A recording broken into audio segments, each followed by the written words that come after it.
Ooh-ba-doo-ba-doo-doo. All right. So we have this video by Amanpour and Company. Now that I assume that is Christiane Amanpour, who of course worked on CNN and has connections with Epstein, but that's a whole other thing. So apparently she is now working for PBS. And I saw this video come up randomly. The White Power movement, a direct line between Vietnam and January 6th. Now this kind of relates to a video that was done by none other than Step Back History, who I used to follow, but he just became too cringe for me to even watch. I never liked him anyway. He was always full of crap. But the White Power movement. So, of course, they'll say a direct line between Vietnam and January 6th. The thing is, they leave out Francis Parker Yockey, directly after the Second World War, who was influenced by, and wrote books such as, let me see here, Imperium. He will ignore George Lincoln Rockwell. He will ignore all that vast history. I was going to say rich history, but let's just say vast. And will instead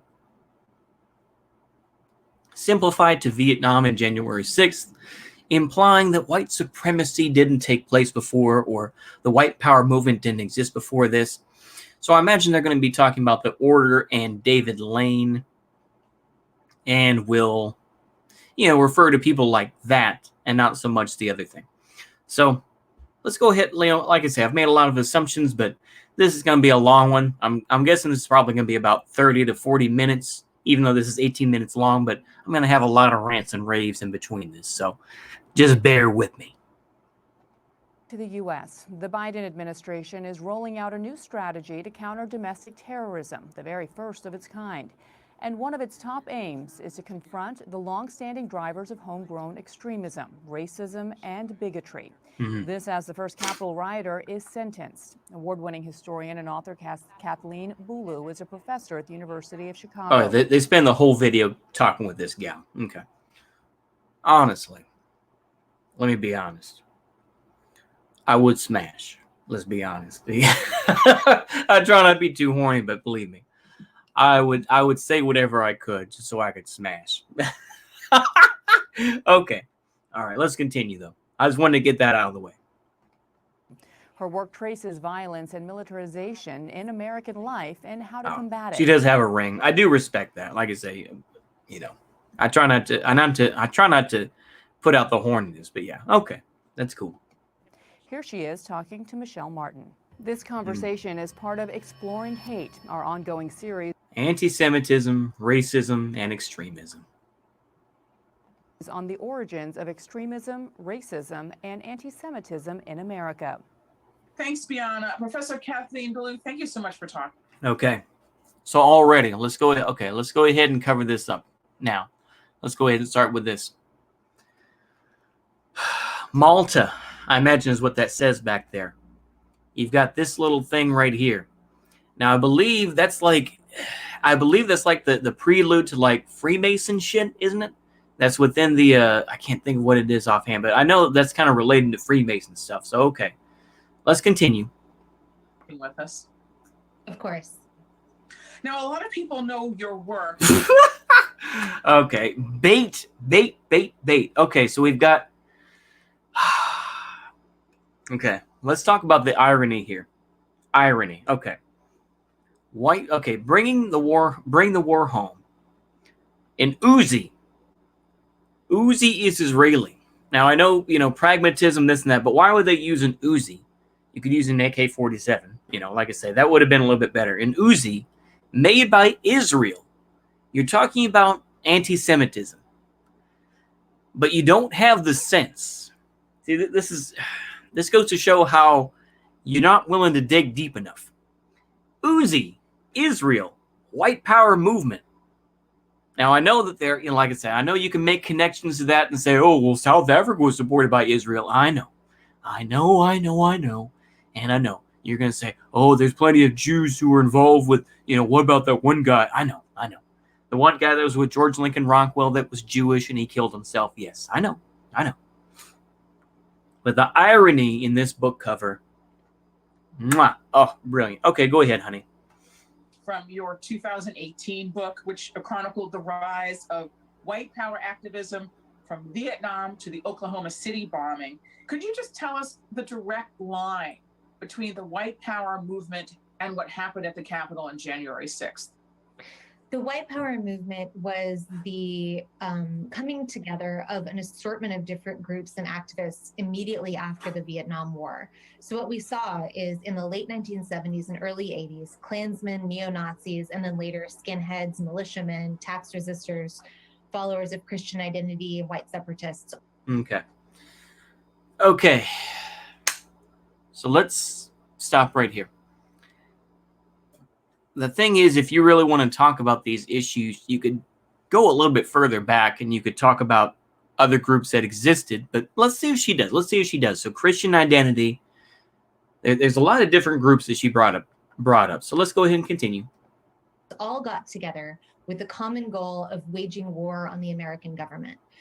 They declared that war in 1983 and then adopted cell-style terrorism and sort of propagated a number of violent actions leading up to a massive seditious conspiracy trial in the late 1980s and then major altercations with the federal government in the early 1990s. That takes us up to the Oklahoma City bombing, which happened in 1995. Now, that's the largest domestic terror attack.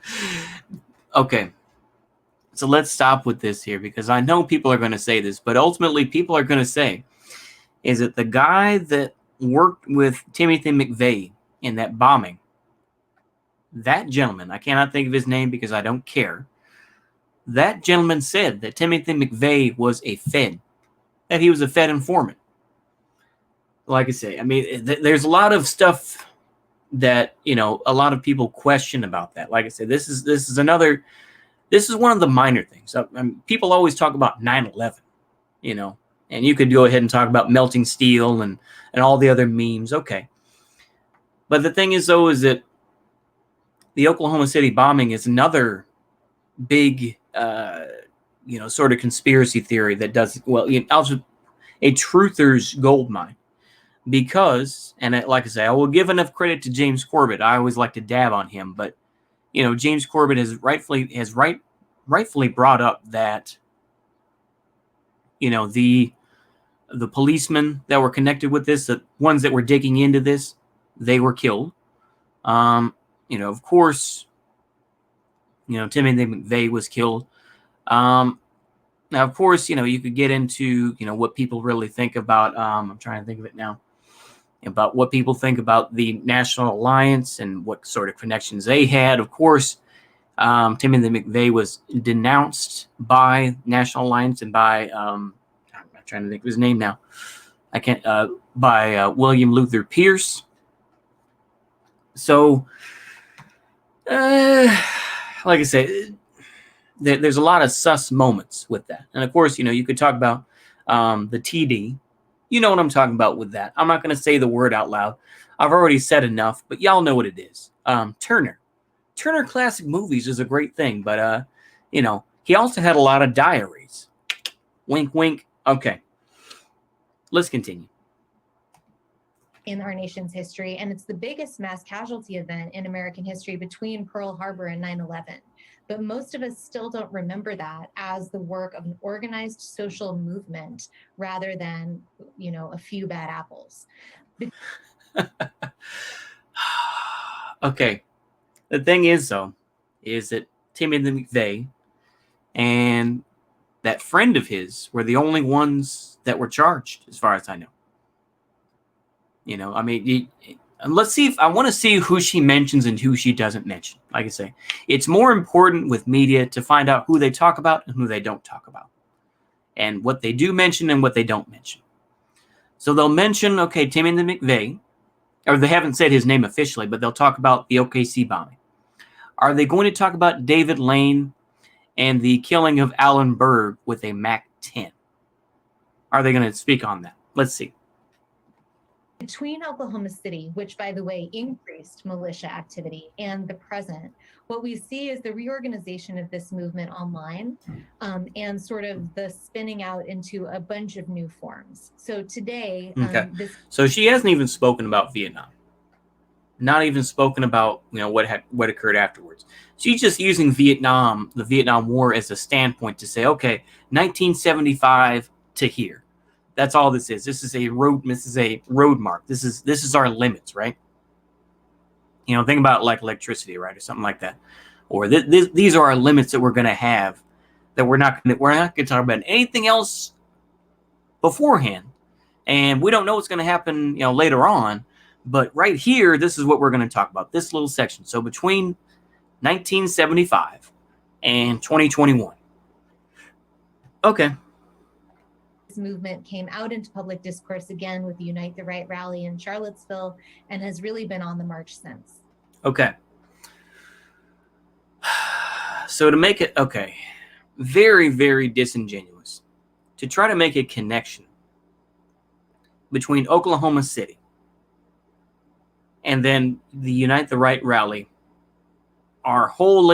this is, like I say, there are huge differences. Like I say, the alt-right, if we want to put it that way, was a way to try to legitimize these different things. People who were in that area, this and that. And like I say, I was kind of very tangentially connected through the internet, nothing officially. We see that, it was made up of libertarians and a lot of LARPing ideas. The alt-right died in 2018. Many of these folks were arrested. Many of these folks will never have jobs. They'll never find another job. So, like I said, the Matiki torches and whatnot that they got from Target, that's always very funny, but let's continue. How did it start?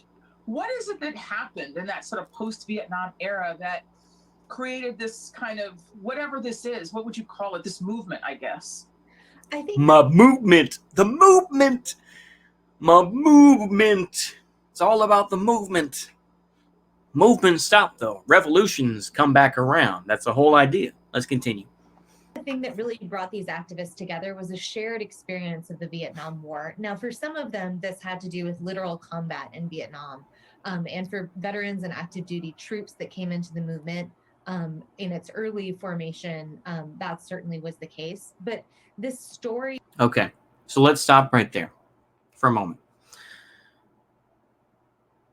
This is something that neocons will bring up as well, where it will be like, well, Vietnam, we went over there to fight, the thing is that the U.S. will take no credit. They will take no criticism of the fact that they promoted the racism that occurred in the U.S. military, which influenced these folks. To call, I'm going to use some bad words here, so let's just get into it. But, using slur words like gook, using terms like, zipperhead, chink, this and that. They don't talk about that by saying, yeah, we killed 20 gooks today. All right, we're going to take that hill, these, look at these rice farmers and all this sort of stuff, all those sorts of, things like that. They're not responsible for it, though. The U.S. military isn't responsible for that. The U.S. military is more kinder now. We let in LGBTQ folks. We have no responsibility for promoting that racism. We're not responsible for that. That's their attitude. So you should really point the finger at those folks, not necessarily the soldiers themselves. But yeah, let's continue. About the Vietnam War became something much bigger and broader, and something that was open to people who didn't fight, and open to women, and open to younger activists. And the idea was sort of that the government was the site of betrayal, the site of all problems, and a direct threat to their nation. So the Vietnam... Well, yes, because you had a huge amount of addiction. Like I say, the thing is, she's not going to explain further that, oh, well, this is justified to a point. No. She's going to say, well, they weren't justified at all. They shouldn't have done that. They should have just immediately given in to the government. Is that what they're saying? Is that what you're saying right now? To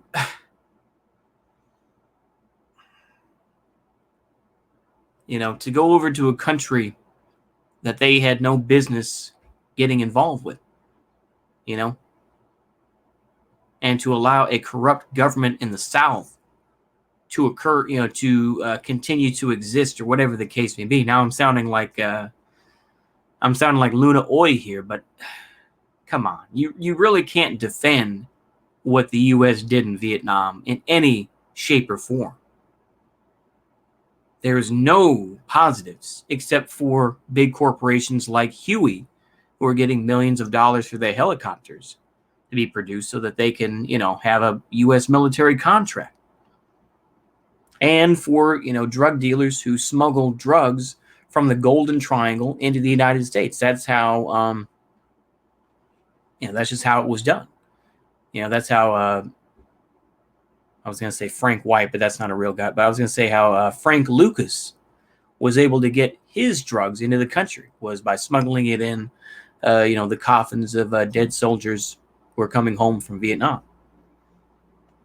The Vietnam War was really the catalyst that brought these activists together, and it also provided the uniforms, language, tactics, and weapons that escalated the impact of this movement over the years that followed. But why that direction and not another direction? I mean, the Vietnam War was catalyzing to a number of movements, but why did it take this kind of vicious, violent, kind of anti-racist direction for the people for whom it did? Well, I'll answer that question for you, because I know that she's going to use subterfuge and do what she can to promote her book, because that's what she wants to do. But I'll tell you why. Because the U.S. promoted racism. I'm going more towards the leftist idea, but I think that this is appropriate. It's the same thing that the U.S. did to promote racism in Iraq, right? Where it's just like, you got to go out there and kill Haji, right?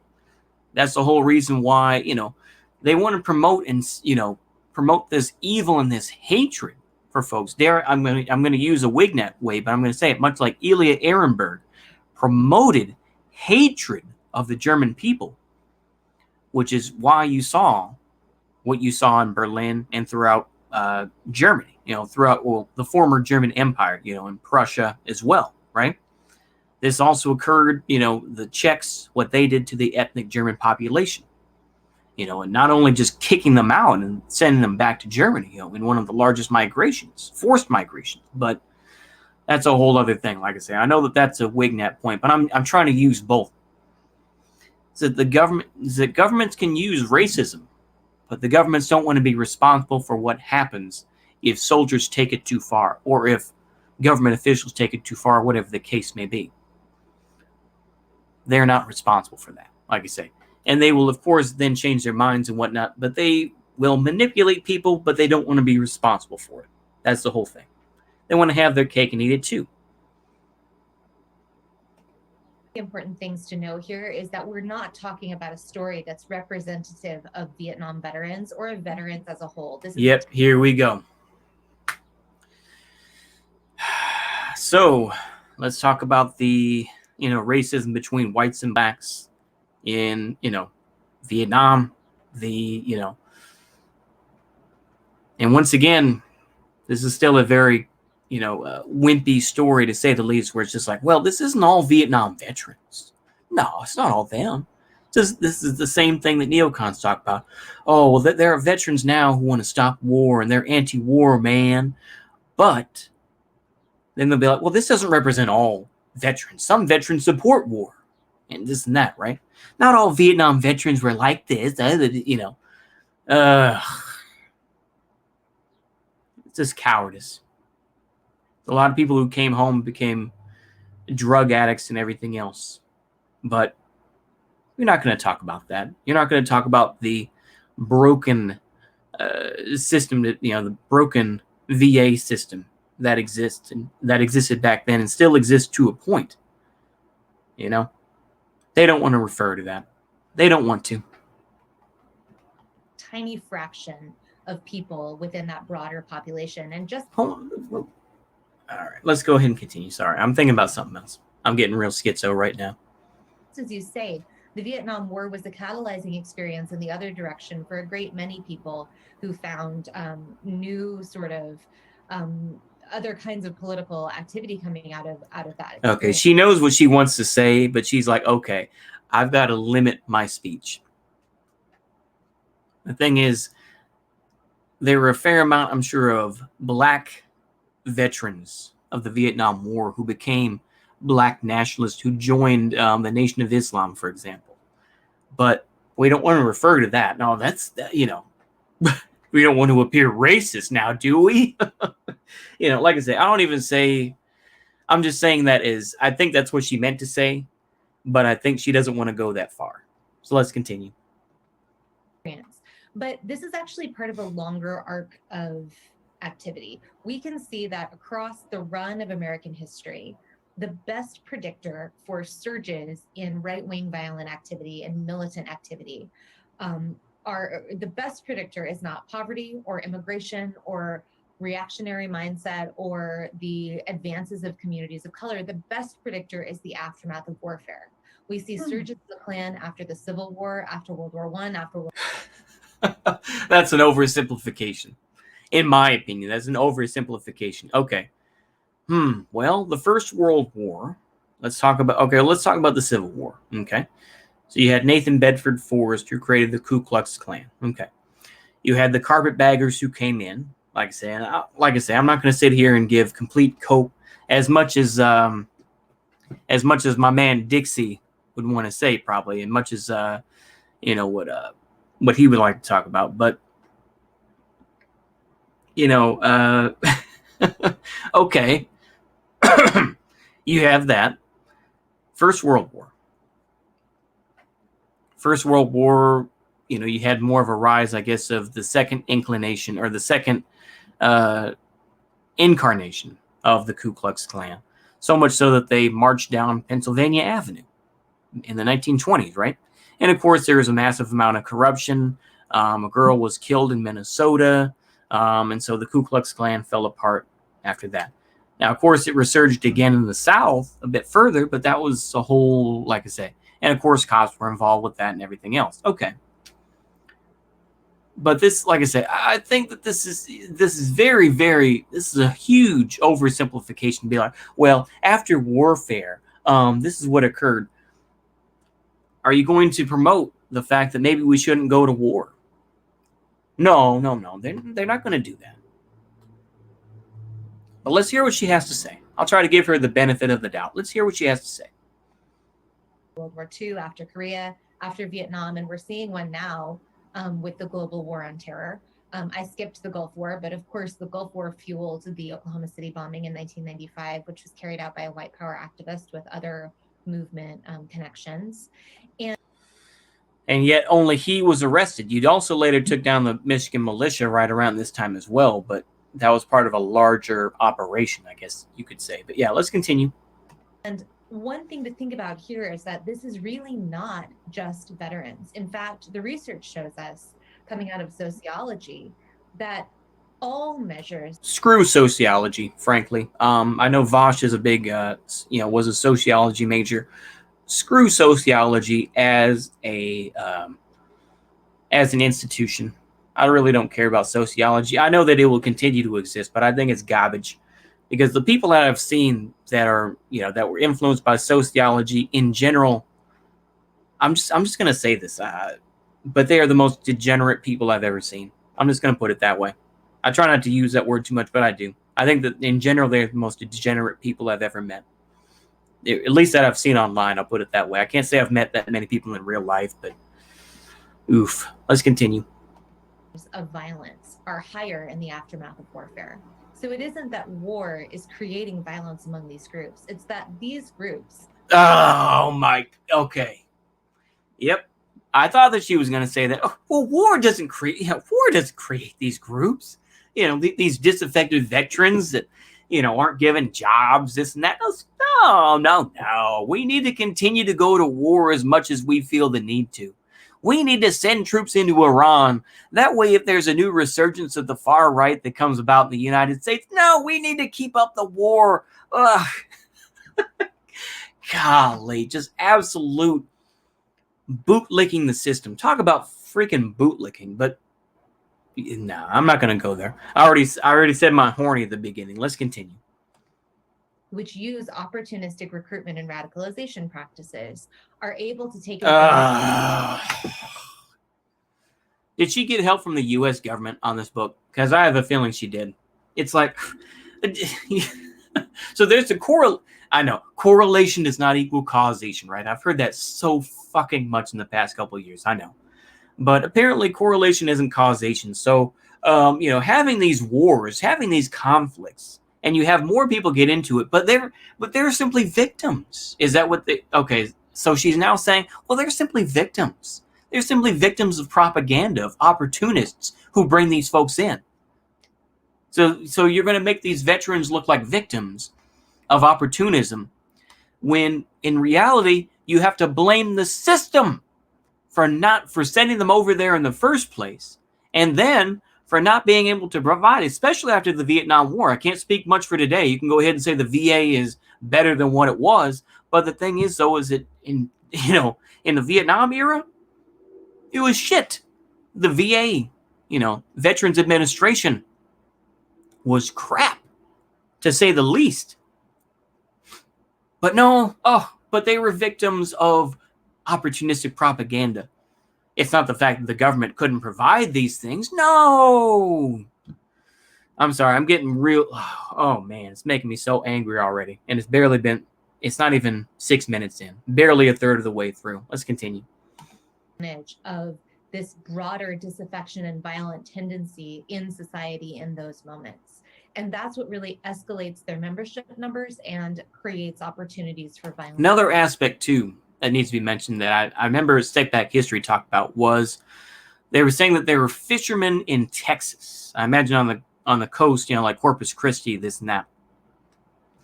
And that Vietnamese fishermen were getting more money than the white fishermen. And because of that, they tried to take down the Vietnamese fishermen and whatnot.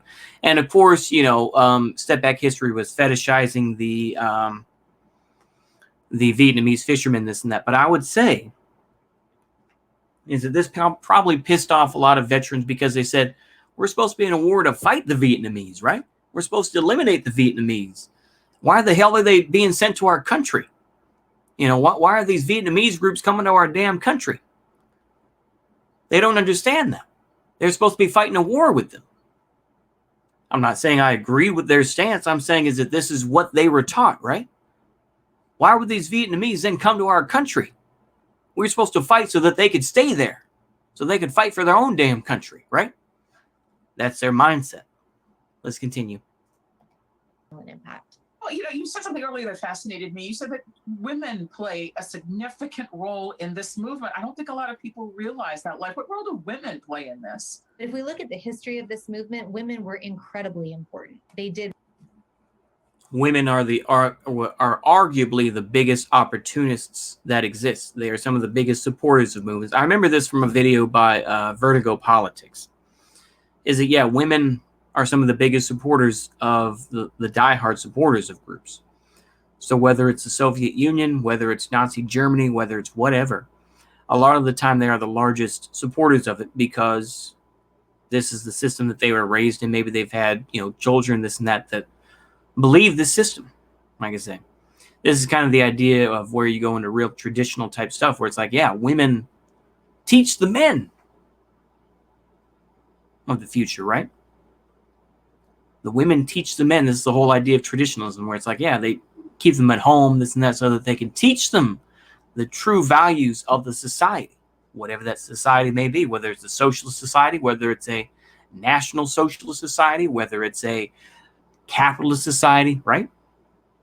So there's your answer right there, in my opinion. But let's continue. work in softening public perceptions of what people were doing. They did symbolic work of symbolizing sort of the race under attack and the reproductive capacity of white women. And they also did real on the ground violent work, like driving getaway cars and disguising people and designing secret insignia. They ran their own newspapers. They drove other activists to and from the airport. So did the Nation of Islam. You say, oh, they had their own newspapers. So did the Nation of Islam. You know, so did the Black Panthers. They had their own newspaper as well. But you don't. Like I say, maybe this is somewhat coped by me, but it's like, why is there such a movement to destroy the white power movement? Why is that? Because I thought that white folks were dying off. Why is it so much of an issue? Why is it so much of an issue? You know, let's continue. Was a big network of people. And the other thing to remember is that at the bottom, this was a social movement. People in the inner circles of the white power movement went to church in the movement. They homeschooled their kids with curricula from the movement. This is why atheism is promoted, because Christianity is so evil, according to them. To marital counseling in the movement. They stayed at each other's houses when they drove across the country. This is a deeply imbricated social network. And that's what gives it the power to wage acts of violence the way that it does. Well, because they've been alienated from your system. They've been alienated from the capitalist, dare I say, the neoliberal capitalist system. They've been alienated from that because they don't want to pay thousands of dollars to a therapist who isn't going to help them or is just going to give them pills to dope them up. They don't want to have to, enter into this, these ridiculous ideas where the LGBTQ movement is supported or whatever the case may be, right? So they feel alienated. So they become integrated into another system, into a alternative system. A parallel system, I'll put it that way, that people have talked about for a long time, right? Creating parallel structures. It's a parallel structure. But people like you just want to simplify it and say, it's so scary because they were, they lived in this little insular world. Yeah, it's because they don't like your world. It's that simple. Maybe you ought to address the problems within your frame of reference, like therapists or all this sort of thing, but you're not going to. You're just going to say, it's not the veterans' fault. They were victims of propaganda. Oh, the women, were in these insular worlds. How dare they? They should have gotten regular jobs. They should have been, wage holders the same as men. They should be working 40 hours a week just like everybody else. Working 60 hours a week like a man does. Right? Let's continue. We're speaking now. The first people connected to the mob attack on the U.S. Capitol have now been sentenced. The very first person sentenced was a grandmother of 5. Yep. And all that, and yet Baked Alaska is still out free. That's all you have to say. Baked Alaska is still out free. What's his name? Or Amanthor or whatever it is. Giannett. Not Tim Giannett. That's his middle name apparently. But Amanthor Giannett is still free. Why is that fair? Tell me that, ladies and gentlemen. Says she's remorseful.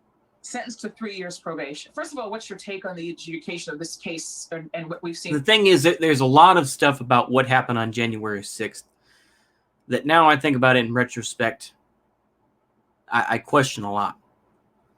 Because they went in there, and according to what we saw, people on the internet, was just folks vibing.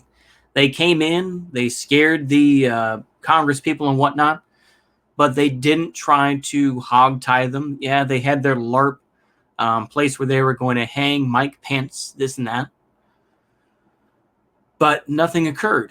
They didn't try to track these folks down. They didn't try to, create a hostage situation. They just allowed them to retake the building. And then they had the they just had the National Guard and the Reserve sit on the floor. Some of those fat lieutenants and everything else like that sleep on the floor of the Capitol and sleep in the parking garage,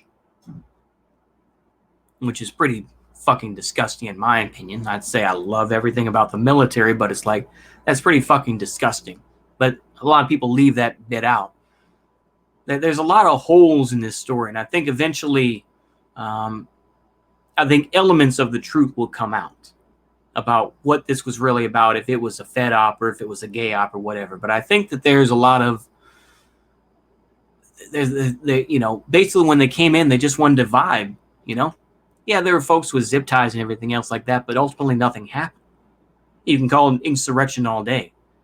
But the thing is, though, they weren't focused enough. It's like they broke in, they're just like, ha, we're walking around, and they and people were taking podiums and stuff like that. But, of course, now that guy's in jail, the guy who took the podium, but it's like, okay, what happened after that? It was just basically looting is what occurred.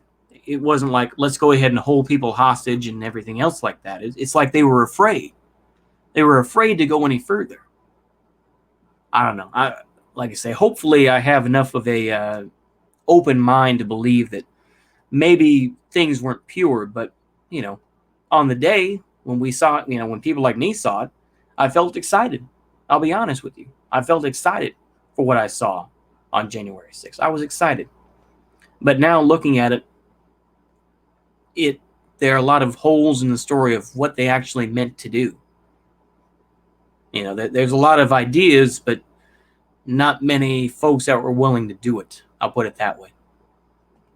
And what have we learned from all the people who've been arrested and charged so far?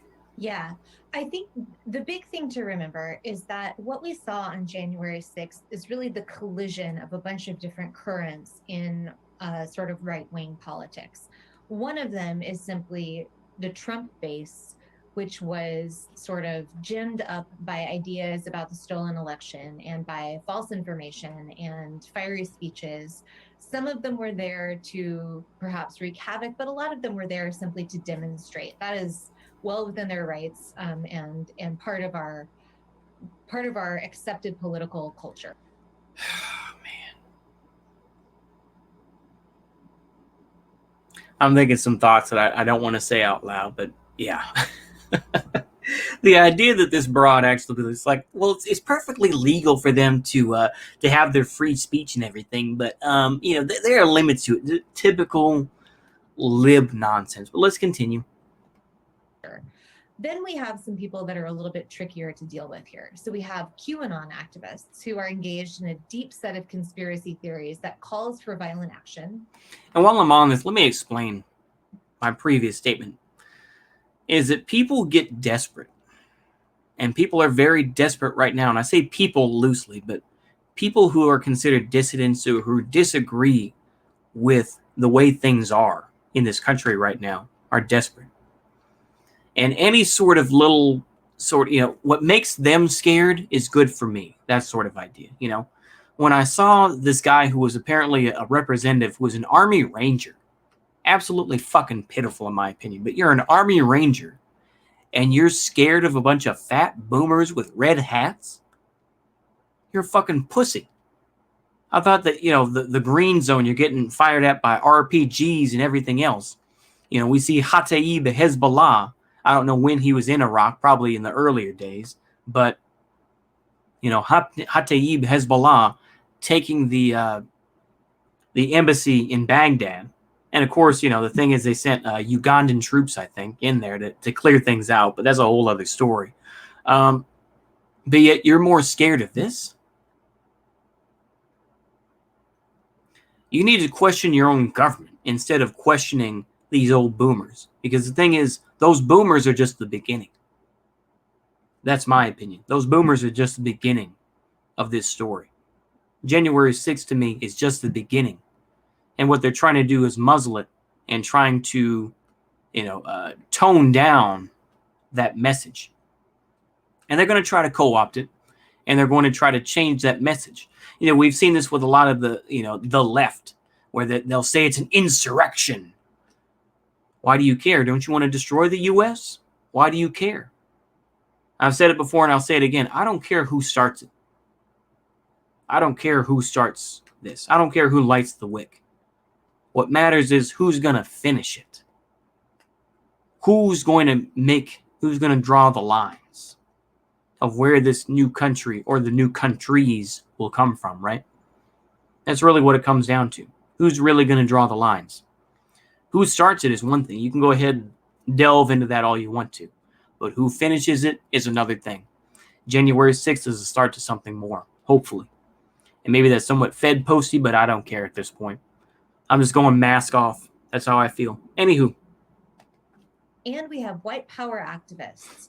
And that last thread is where I think the serious action on January 6th came from. It's where the weapons came from. And it's also the thread that brings with it generations of mobilization and strategy honing and cell-style terrorism and paramilitary camps and serious military-grade weapons and materiel. That thread is the thing that I am personally most concerned about. So my guess, I'm not a legal specialist, but my guess is that the charges will focus on the people who really were there to provoke a violent assault on our democracy, and will not focus on the people who were simply caught up in the moment or there as part of a speech action. That is what, as a citizen, I hope will happen. Shut the fuck up, bitch. God damn. I wanted to bang you earlier on, but you were just too far gone, honey. You are so far up the shit lib sort of belief that you're just too far gone. But let's continue. You talked about the fact that one of the things that concerns you most about the mob attack on the Capitol is that I think you described it, I'm not sure what word you exactly used, but it's kind of a rehearsal in a way. And so what's the goal here? What's the end game? Like, what do these people think they are going to accomplish with this? Balkanization is the end game. Period. End of story. So in any social movement, there is, of course, a variety of goals and a diversity of viewpoints. And that's even more true in this case, where the Capitol action really brought together white power activists, QAnon followers, and sort of more garden variety Trump supporters. Okay, so QAnon, like I say, this is something that a lot of folks. I think that QAnon is a Fed operation. I would say Q is Fed. It is. Q is really a Fed op. White power movement is like, yeah, there were elements of it, but I think in general, as far as I know, you didn't see the actual groups. I'm trying to think of the names of the groups offhand, but you didn't see the remnants of the National Socialist movement in there. As far as I know, you didn't see that. You didn't see David Duke go in there because he's not that dumb. He's, he can be a LARPer, but I don't think he's that damn dumb. You didn't see Patriot Front. That's the group I was thinking of. Patriot Front. You don't see them go in there. So, I mean, once again, you're talking about it's boomers, basically, is what it is. It's disaffected boomers. Three groups function differently, and we wouldn't want to paint them all with the same brush. But when we're thinking about white power activists who have been at this, you don't want to paint them all with the same brush, but you're going to.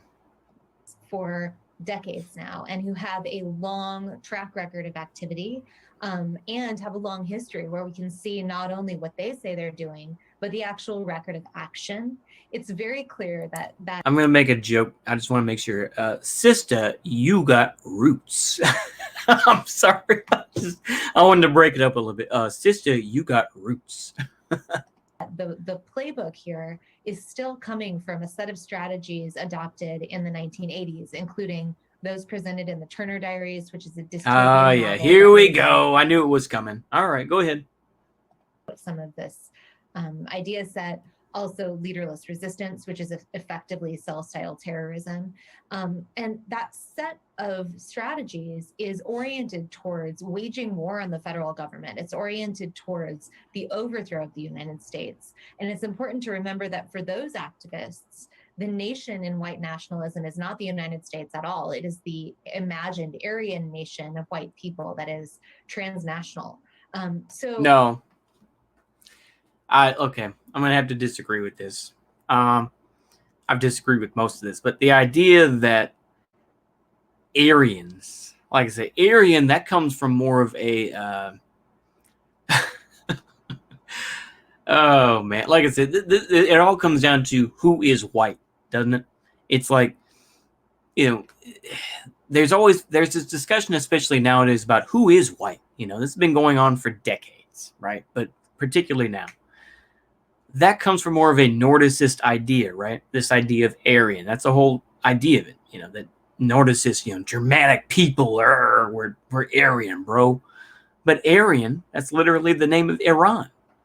They're the Aryan people, right? That's the whole reason why Hitler wanted to make deals with Iran and try to, get involved with it. Now, of course, Iran got invaded by both the Brits and the Soviet Union, but that's it's a different story.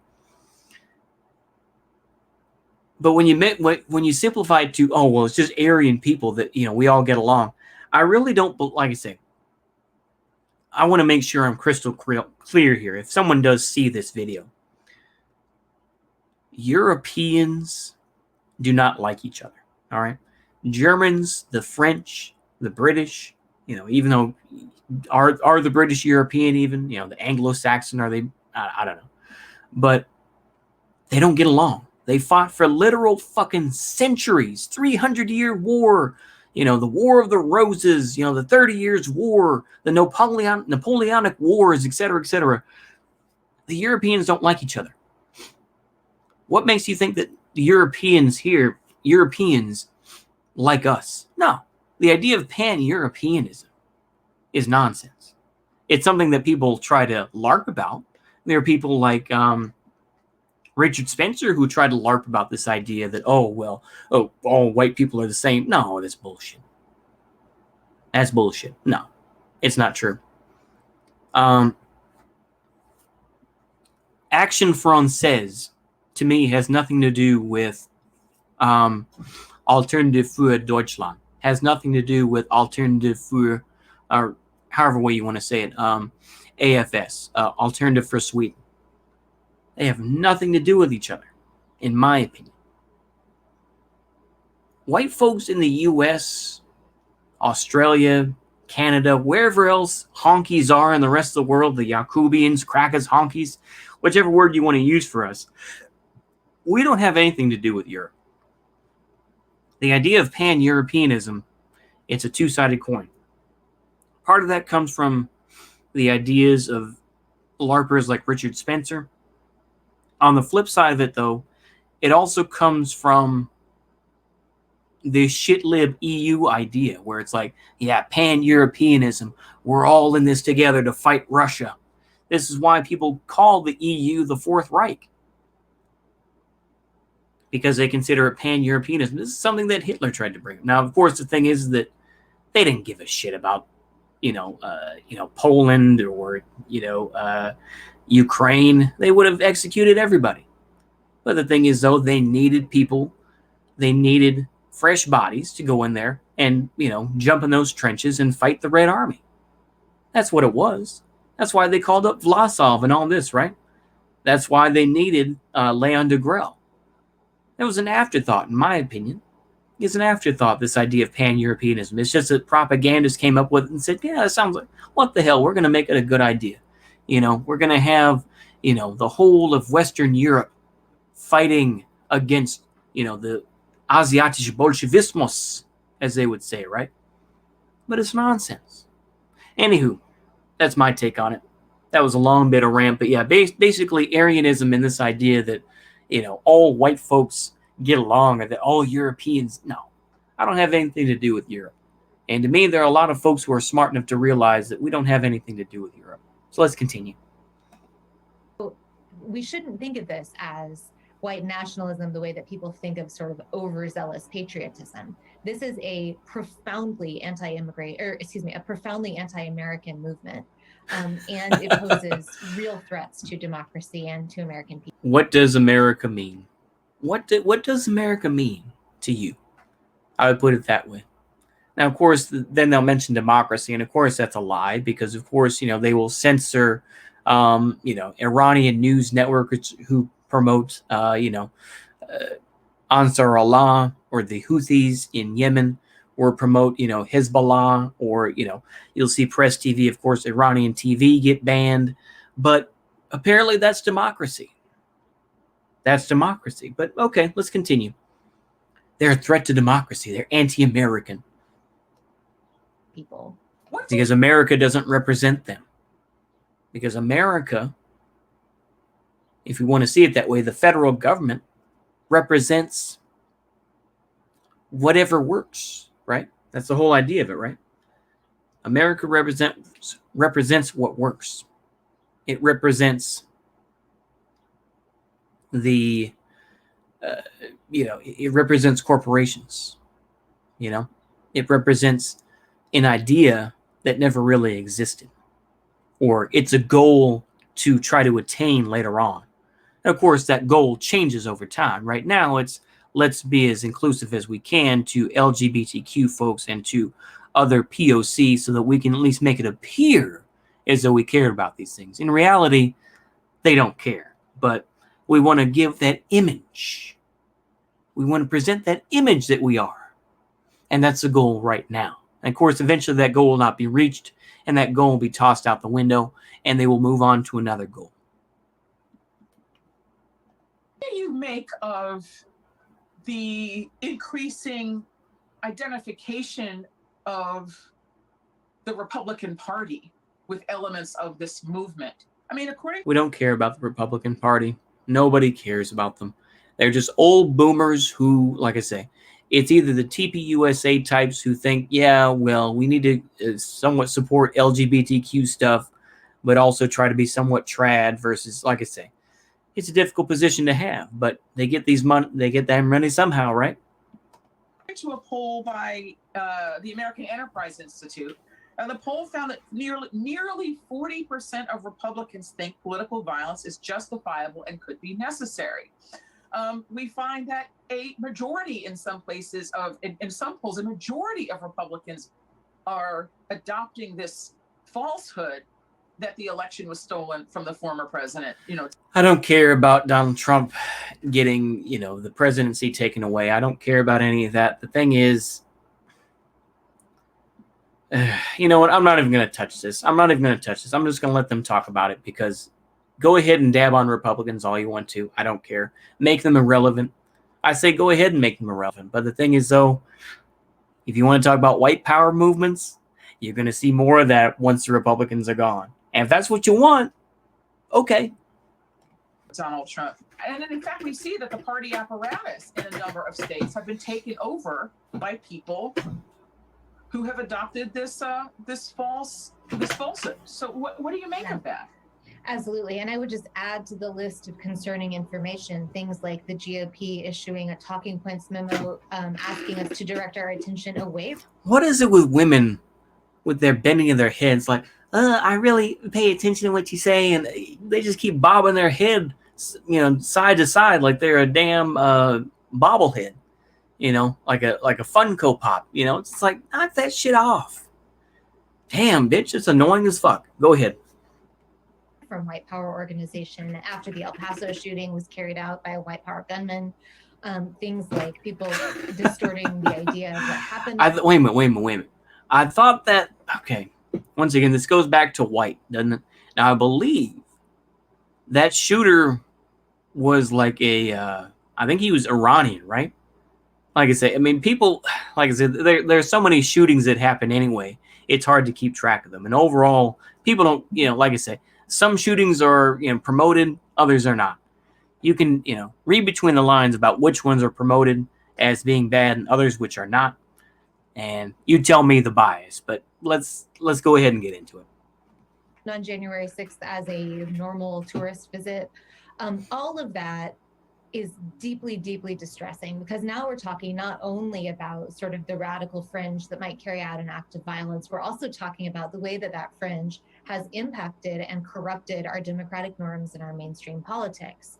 Now, I think reasonable people can agree that we should have a bright line dividing our political process from people who would like to overthrow it and install autocracy.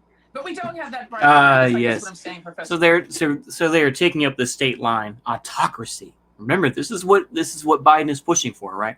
Autocracy versus democracy. Of course, the thing is that's a false line, and it doesn't exist.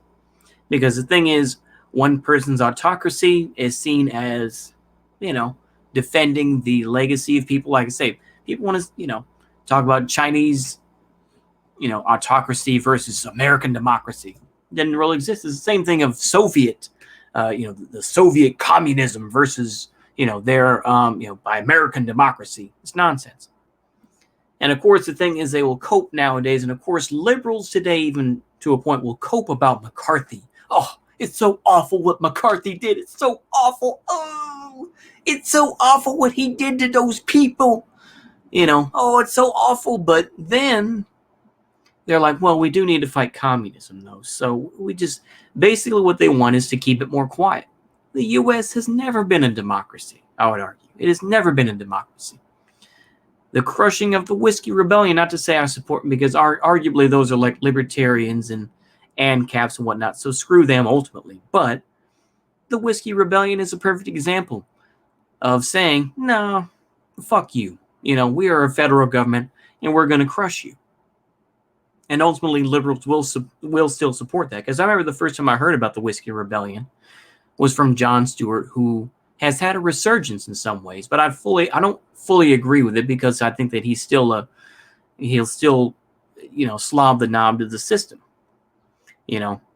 because he'll still support the federal government under George Washington, who of course, kept slaves and tracked down Martha Washington and all that, or not, but one of his slaves that he banged. They don't want to, like I say, it's amazing to me that the hypocrisy of it.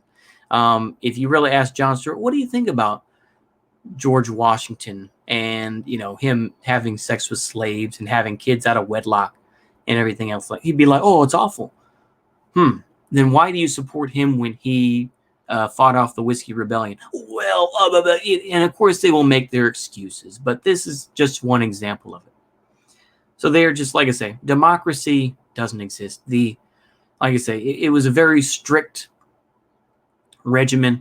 And like I say, this is something that I think a lot of folks dissident right have woken up to. But the 50s were not some ideal. Divorce rates were huge. The, folks having kids out of wedlock while it was discouraged occurred. The beat movement and all that sort of thing that occurred in the 50s led to the 60s, 70s. The movements of like the hippies and whatnot, it was an evolution. But so the 50s was not something to be idealized. But the thing is, so to say that it was a democracy, it's nonsense. The amount of, if I want to, co-opt the ideas of the civil rights movement, we saw, the fire hoses being turned on to folks, the death of Medgar Evers, or the murder of Medgar Evers or MLK, or of Malcolm X. So to say that we had a democracy even then is nonsense. And it's a lie. Democracy is only for the people who would benefit the system, who are benefited by the system. For those who, are considered to be against it, they don't see democracy. But yeah, let's continue. We do not have that bright line. So right. what does that mean, and why is that? So my question is, what is the work we haven't done in understanding our own history that makes those distortions possible? In other words, why don't we have a story about the Oklahoma City bombing as an act of social movement terrorism? Why don't we have, until this year, we haven't had appropriate resources devoted to this problem? We haven't had widespread public concern. We haven't had changes in journalism. In other words, why don't we promote propaganda so that we can stop people from doing these things, or that we can alleviate this issue? That's really what it is. You are inculcating people and to infantilize them, to say you need to trust our government regardless. That's what they are saying. Journalistic and other kinds of public discourse norms around how we report these stories. This kind of relates to the idea, like I say, she brought up journalistic things. But the thing is that I would say screw journalism in general as it is today. I think that, like I said, the left in particular does an awful job. And I say the left broadly, but I say, the anarchists and Marxist-Leninists broadly speaking, and the omni-liberals like Vosh. And of course, you'll say, I'm not a liberal. I'm a what is it, anarchist, market socialist, whatever fucking bullshit he wants to call himself today. But they will simultaneously be like, well, I don't like certain aspects of journalism, but journalism is still good, and I think we still need to rely on journalists for this. Just give me a fucking break. You either don't care for journalism as it is today, or you don't. You either support them or you don't. It's that simple. But of course, everyone wants their gray areas so that they can criticize certain people, like Tucker Carlson or something like that. But then we'll praise, John Oliver or something like that because he gives some lip service to it, even though he makes millions of dollars, and he'll, do all sorts of dirty deals so he doesn't have to pay taxes in New York.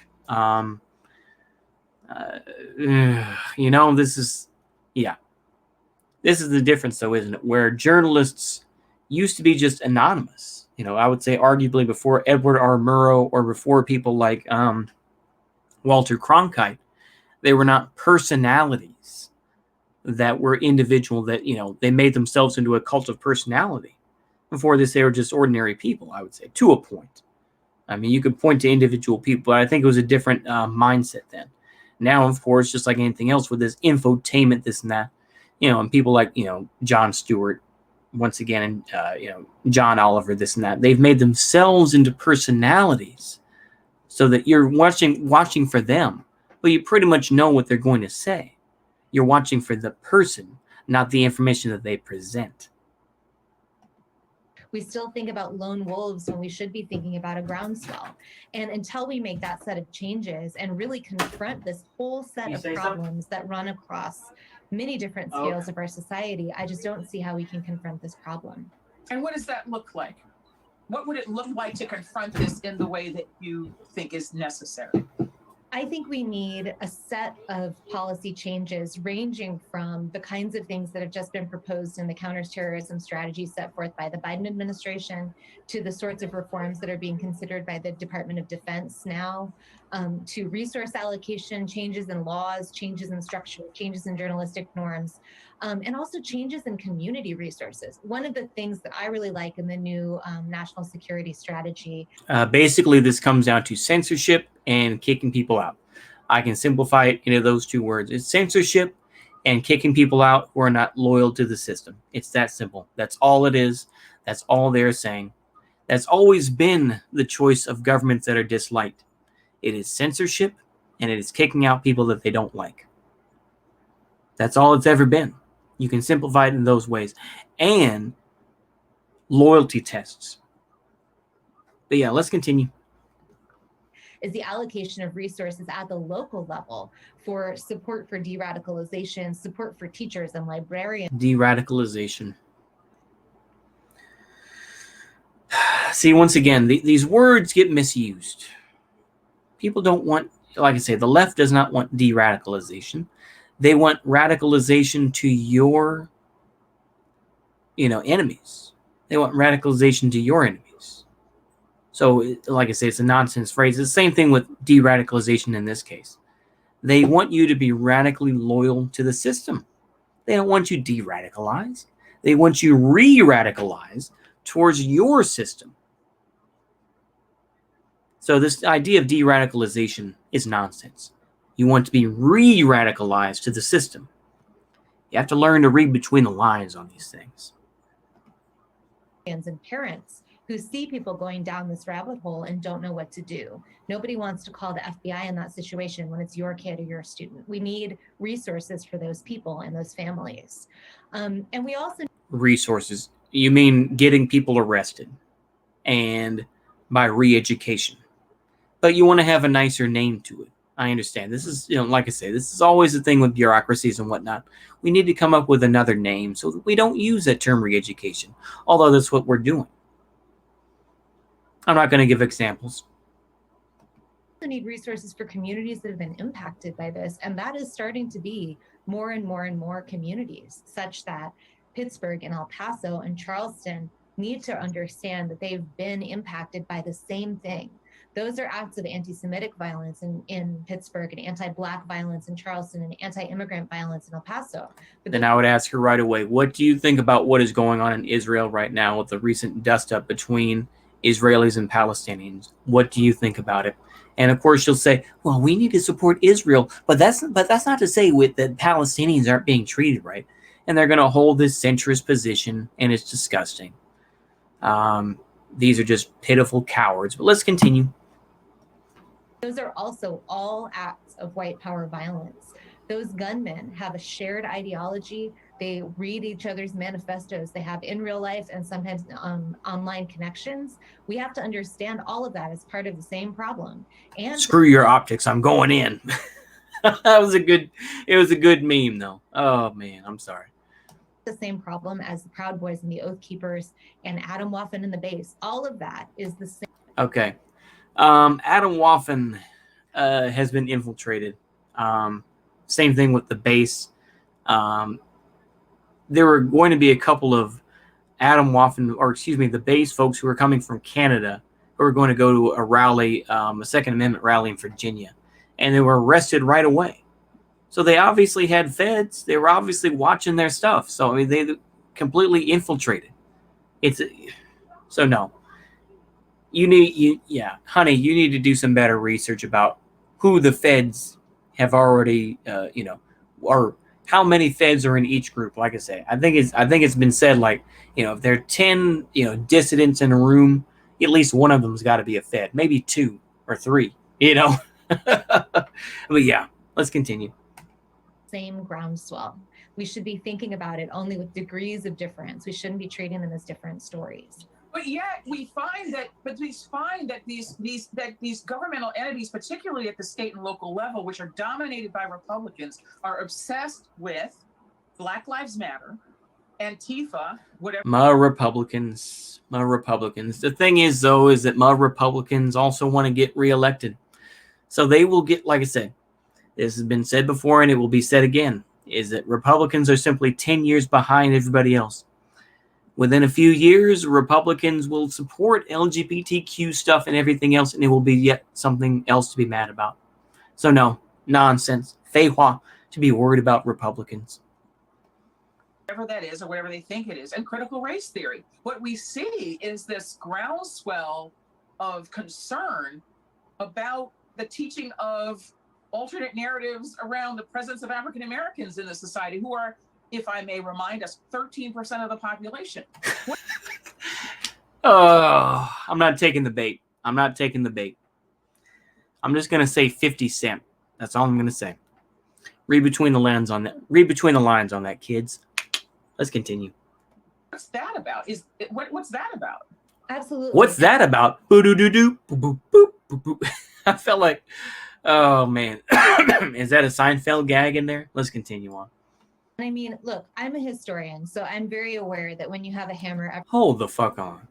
You're a historian, but you're a Okay. Every hammer, yeah. If you're a hammer, everything's a nail. That has to be, yeah. Go ahead. Everything is a nail. But Yeah. I really think this is about insufficient understanding of our shared history. And when I say our, I mean the... See, this is what, this is what happens when governments will admit that they have problems. It's like, but we still need to be a united country, bro. We still need to be a united nation because money, that's basically it. If you really want to look at it, it's just money for bigger corporations and for some smaller businesses as well. That's really what it is. It's just money because we don't want to pay more money if we break up the country. That's really what it is. Because if balkanization really did occur, the taxes would be sky high on roads. So if you want to continue the lifestyle that you have right now under balkanization, the biggest way to do that is to have toll roads. And they don't want to pay that. Yeah, it's just something I'm thinking about. Anywho, I'm schizo. We're almost there, folks. We're almost there. Denizens of the United States, the people who live in this terrain. There's a lot of people who live here and who've lived here under different kinds of freedom and unfreedom for many, many centuries. Mm. And we owe it to each other to have a real conversation about evidence-based history yes. Evidence-based history. Real conversation. No, we've never had a real conversation, and we won't have a real conversation. There was not a... imagine if there were libs that existed in like the Qing dynasty. We need to have a real conversation about the way Han Chinese are treated by the Manchu minority, which are only 2% of the population. They would laugh. No. Or the idea that, oh, well, we need to have a conversation. It's like, during the Russian Revolution, right? We need to have a conversation about how we were treated. Give me a fucking break. There's not a conversation to be had. It's a one-ended conversation. It's, you better do this or else you're going to go to jail. It's that simple. That's what their conversation is. We have come from together. And I think, the United States is not alone in its history of racial inequality and racial violence, or even in its history of systems and laws that have disproportionately benefited white people. And I think an overwhelming number of scholars agree with that premise. But the United States is sort of alone in how little we as a public have grappled with that history that we descend from.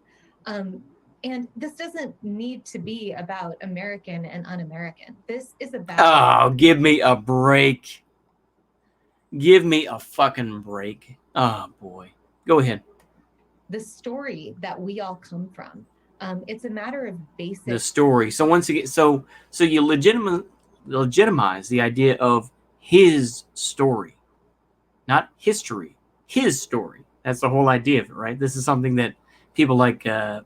Public Enemy brought about, right? The idea of his story. It's not history, right? Let's continue. Truth finding.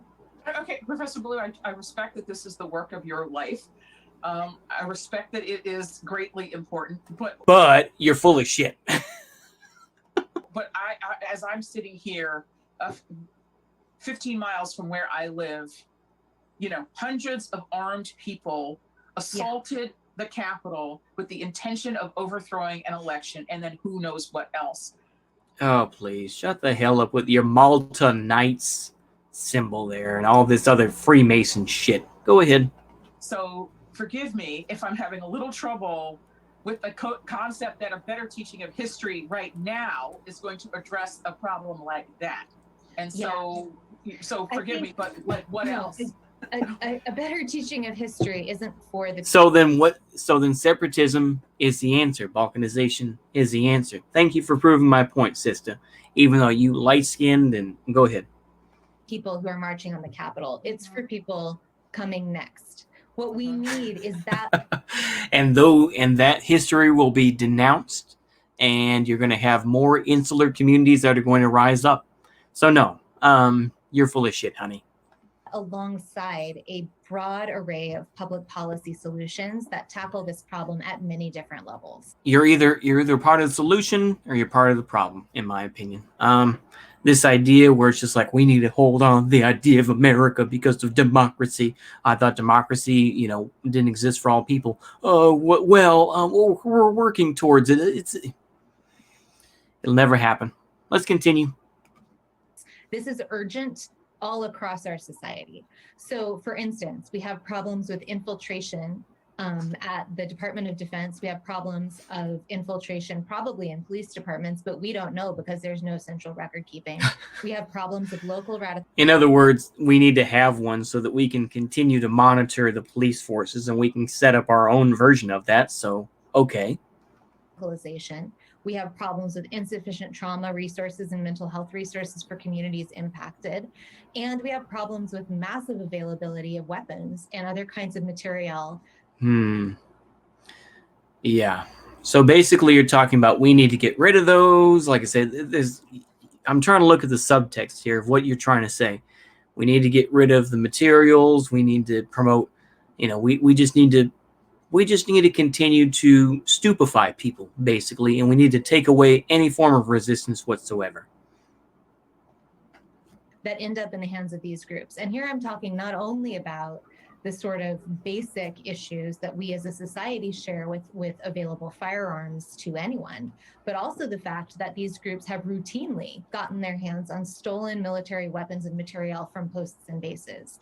And that problem has been with us since the 1980s. And here we still are with this in 2021. So as a historian, I'm interested in both the solutions we need. Yeah, shut the fuck up, bitch. Okay, let's continue. It's only 30 seconds. Right now for the crisis. 34. And I'm interested in longer term conversations about our shared history and legacies that can position us for more equitable exercises of democratic franchise. Yeah, they never mentioned David Lane. They never even said the name Timothy McVeigh, as far as I know. They didn't use his name. They didn't use William Luther Pierce. So it's like they want to talk about history. She says, well, we need to have a better view of history. And then, of course, you don't hear her name. You don't hear her name, the author of, the Turner Diaries. Even though, because they said earlier, I wasn't sure what they would say about it. But you never heard them talk about that. You never heard them mention, Nathan or David Lane. I was going to say Nathan Lane, not the actor. But yeah, David Lane. None of that. So who really wants to teach the real, true history? It's obviously not you. Because you don't even want to name these people. Forward as well. Kathleen Ballou, thank you so much for talking with us today. Thank you very much for having me. No, shut the fuck up. Okay. Well, that was, yeah.